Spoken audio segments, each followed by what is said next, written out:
Radio WN. Il faut qu'on parle de novembre 2025, rue de la Moselle, avec Lara Millon, donc candidate à la mairie de Mulhouse. C'était comment ? C'est bien qu'il fasse ces réunions.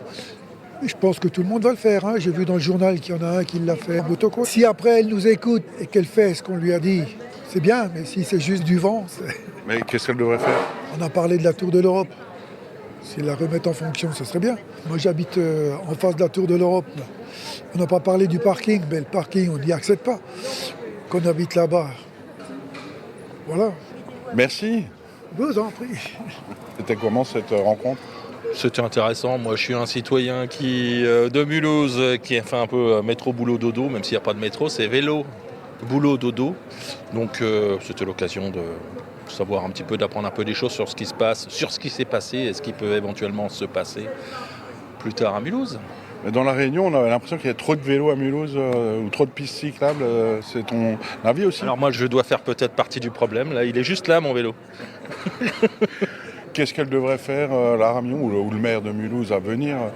Une idée, une envie, une proposition ? C'est peut-être un peu difficile. Moi, j'ai toujours aimé les centres-villes et ce que je trouve, c'est que à Mulhouse, ça manque un peu de magasins. Moi, j'aimais bien le shopping dans les magasins un petit peu particuliers, mais bon, c'est peut-être un peu difficile de trouver la bonne alchimie pour que les gens viennent faire du shopping à Mulhouse. Ça, c'est une des choses. J'ai toujours travaillé dans des grandes surfaces et la multiplication des grandes surfaces, je trouve que c'est dommage pour une ville parce que ça fait que la ville est un peu se standardise en même temps que les autres. Et moi, je me rappelle, il y a longtemps, 20 ou 30 ans, j'aimais aller dans certaines villes, certains centres-villes des villes du Grand Est, parce qu'il y avait certains magasins qui me plaisaient plus que d'autres, parce que, voilà, elles avaient un peu leur, les petits magasins, je sais pas, par exemple, un petit détaillant en vin, une petite épicerie italienne ou des choses comme ça, mais bon, c'est toujours difficile de vouloir développer le commerce dans un centre-ville. Par contre, ce que je regrette un peu, c'est que de plus en plus à Mulhouse, il y a des devantures d'assureurs, de pompes funèbres et tout ça, bon, c'est pas très joyeux, quoi. Merci beaucoup. C'était comment Très bien, c'était très bien, très agréable. Ça fait plaisir dans de pouvoir discuter avec des gens qui s'intéressent à la ville, quoi. Et puis qui prennent des renseignements, parce qu'ils ne sont pas de la ville, carrément. Mais ils prennent des renseignements pour savoir comment ça va se passer et comment eux voient peut-être un peu les choses. Et puis grâce à nos explications, quoi. Ça, c'est très bien. Ça manque. C'est ce qu'on disait justement tout à l'heure, du temps de Bocquet, le machin. Là, le maire était plus présent, il était avec son petit groupe, il venait en ville, il se promenait, après il s'arrêtait à un bar, mais d'abord il discutait un peu avec les gens, il s'éclatait un peu, et après il revenait, il buvait leur verre, il partait. Ça c'était bien, il faut qu'il y ait ça, ou alors des groupuscules avec le premier adjoint, le deuxième adjoint, aller un peu à droite, à gauche, et puis aller voir un peu. Ce serait bien si on pouvait faire ça, oui, pour revenir à des choses comme ça, pour s'occuper, et puis, effectivement, mais moi je dis surtout le centre. Parce que c'est les touristes, on attend quand même ça. Là. Et puis entre l'insécurité et tout, les touristes à Mulhouse, et puis quand on voit les monuments avec des poubelles devant et des machins comme ça, c'est quand même important. On n'est pas une ville comme Colmar ou Strasbourg qui a partout des vieilles maisons, des vieux trucs. Nous, à part la place de la Réunion et le Bolwerk, on n'a rien. La Tour du Diable, il n'y a rien, quoi. C'est une école, donc il manque un peu ça. Il y a un truc à retenir de cette rencontre à Lara Millon ? Oui, elle est beaucoup à l'écoute. Elle pose beaucoup de questions, elle note beaucoup. Les associations, ces gens écoutent, enregistrent, écrivent. Donc pourvu que ça marche, je veux dire, voilà. Si elle se présente et qu'elle a une liste et qu'on verra si elle est convaincante, peut-être qu'on la votera et on va voir si elle réalise ce qu'elle nous a proposé ou ce qu'elle a écouté. Voilà, c'est ça qui est important. Mais donc déjà, elle est à l'écoute, ça c'est très bien. Mais j'aimerais qu'il y ait des gens de la ville qui soient nommés, par exemple, de chaque coin ou dans un coin, pour aller dire, voilà, là, il y a ça qui va pas, là, il y a ça qui va pas. Parce qu'ils sont capables de changer une dalle là, un mètre après, il y en a une autre, mais c'est pas leur boulot, ils le font pas. Vous voyez ce que je veux dire ? Voilà, des gens qui notent où c'est qu'il y a à faire, et puis faire vraiment des rangements et des nettoyages corrects, quoi. Pas un peu par-ci, par-là. Donc ça, ce serait bien d'avoir des gens, je veux dire comme moi, mais des gens qui regardent la ville, qui aiment la ville, et qui signalent, tiens, il y a ça, il y a ça, il y a ça, il y a ça. Ils le font des fois. Mais c'est une fois, deux fois ou trois fois par an, ils sont à 4 ou à 5, ils vont voir un parc, qu'est-ce qu'il y a à faire, ou ils voient une ruelle, qu'est-ce qu'il y a à faire, mais c'est pas assez sérieux, voilà. Merci beaucoup. Mais je vous en prie. Comment c'était cette réunion ? Il faut qu'on parle avec Lara Millon ?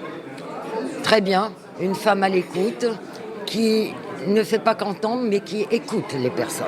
Donc je trouve que ça change un peu. Et qu'est-ce qu'on peut retenir de cette réunion ? Il y a une info à retenir ? Tout le monde s'est exprimé sans tabou, sans rien.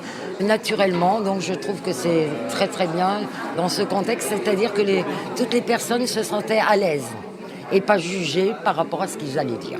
Voilà. Merci beaucoup. Je vous en prie. Ah ben, j'ai trouvé très sympathique, c'était une bonne ambiance et il y avait de bonnes questions, des gens intéressants et qui ont des idées pour Mulhouse, donc voilà. Une idée à retenir parmi d'autres? Une idée à retenir, il y en a beaucoup, il y en a beaucoup. La proximité du maire, qu'est-ce que tu peux dire d'autre? Disons que ce qui serait bien, c'est elle qui a demandé ce qu'elle ferait, c'est comment qu'on voit nous le maire de Mulhouse, donc quelqu'un de sympathique, réceptif, surtout réceptif. Des proches des gens Oui. et qui tient ses promesses parce que c'est pas toujours évident ça. Qui dit je peux faire ça, je ne peux pas le faire. Voilà. Ok, super. Merci beaucoup. Merci. Il n'y a pas de quoi. Il faut qu'on parle avec Lara Millon. Intéressant. Qu'est-ce qu'on peut en retenir? Beaucoup de proximité, de l'écoute. Lara est accessible. Moi, je ressens personnellement le manque de communication qu'il y a actuellement avec la mairie et les problèmes. Quand on envoie un mail à une personne, et ben nous, c'est plus la même personne et on ne sait pas du coup à qui s'adresser. Donc ça, c'est un peu compliqué. En fait, moi, je suis Marie-Laure Dups, je suis la vice-présidente du Mur Mulhouse, donc du coup, le mur qui est juste en face. Donc là, actuellement, on appartient à l'urbanisme, bizarrement, et pas à la culture. On a des gros problèmes au niveau du financement, parce que voilà, on n'est pas écouté par la mairie, en fait. Voilà. Merci. Tu es non-directeur de campagne d'une non-candidate. C'est ça, oui. Alors ça se présente comment? La non-campagne se présente bien. On est confiant, on prend le pouls de la ville, on prend le pouls des quartiers et après on prendra une décision sur est-ce qu'éventuellement il y aura campagne ou pas, est-ce qu'il y aura candidature ou pas, on verra. Mais la multiplication des listes à droite n'est-elle pas dangereuse? Plus on divise la droite au premier tour, et plus la gauche risque de gagner. Et vu qu'on n'est pas à droite, nous, ce genre de choses ne nous regarde pas, Jean-Luc. Donc vu qu'on est le bloc centriste, on est assez indifférent à ce genre d'enjeux partisans. Et effectivement, c'est des réalités qu'il faut prendre en compte, le fait qu'il y ait beaucoup de listes.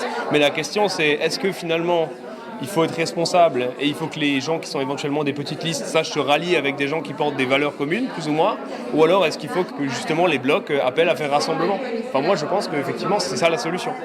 Ok, pour terminer, tu veux bien te présenter? Qui es-tu? Alexandre Manarelli, je suis l'assistant de Lara. J'essaye de l'aider au mieux dans le cadre de ses différentes fonctions, mais uniquement dans le cadre de Renaissance à l'échelle professionnelle. Et après, d'un point de vue bénévole, j'essaye d'accompagner Lara du mieux que je peux pour tout ce qu'elle entreprend. J'espère qu'on sera amené à se recroiser dans d'autres contextes pour d'autres événements, ce genre de choses. Merci beaucoup. Voilà, de rien. Ça va, il y a une campagne municipale incroyable qui se prépare, qui se présente.